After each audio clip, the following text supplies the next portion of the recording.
And here is the Writer's Almanac for Friday, March the 25th, 2022.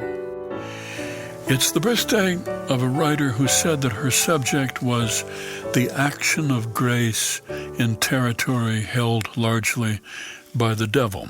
Flannery O'Connor, born Savannah, 1925, a devout Roman Catholic. Her father was diagnosed with lupus and died when Flannery was a teenager. She went off to State College in Georgia, then to the University of Iowa to study journalism, didn't care for journalism that much, went in to see the director of the creative writing program, and she was too shy to speak, so he handed her a pad of paper, and she wrote down, "My name is Flannery O'Connor. I am not a journalist. Can I come to the writer's workshop?" And they let her in. She was homesick in Iowa City, wrote a letter to her mother every day, went every day to St. Mary's Catholic Church. And when she was a student at Iowa, at the age of 20, she began a journal of prayers in which she wrote, "O Lord, I am saying, at present I am a cheese. Make me a mystic immediately.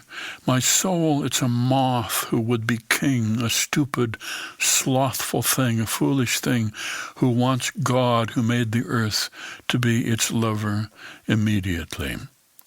And the very next day she wrote, "My thoughts are so far away from God, he might as well not have made me. And the feeling I egg up writing here lasts approximately a half hour and seems a sham. I don't want any of this artificial, superficial feeling stimulated by the choir. Today I have proved myself a glutton for Scotch oatmeal cookies and erotic thought. There is nothing left to say of me." And that was the end of the prayer journal. She was diagnosed with lupus when she was 26. Went back home to Milledgeville to live with her mother. She wrote every morning at a desk facing the back of a dresser so she'd have no distractions. She wrote 2 novels, Wise Blood and The Violent Bear It Away, and 32 short stories, and died at the age of 39. Here's a poem for today by Deborah Alberry entitled Produce. No mountains or ocean, but we had orchards in northwestern Ohio, roadside stands telling what time of summer, strawberries, corn, apples, and festivals to parade the crops, a cherry queen, a sauerkraut dance. Somebody would block off a street in town, put up beer tents, and a tilt-a-whirl.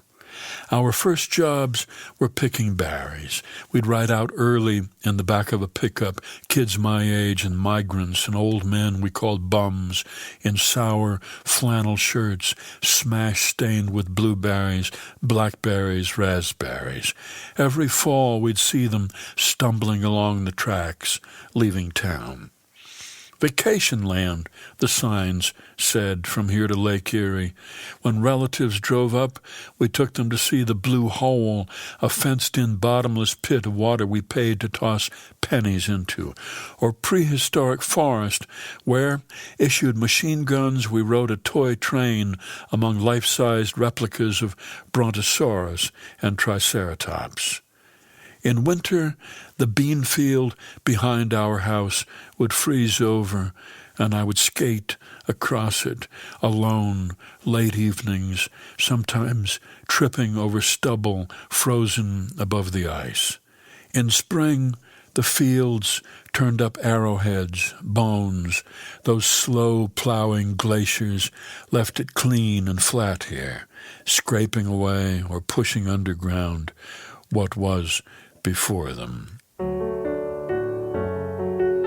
A poem titled Produce by Deborah Alberry from Walking Distance, published by University of Pittsburgh Press and used by permission here in the Writer's Almanac. Be well, do good work, and keep in touch.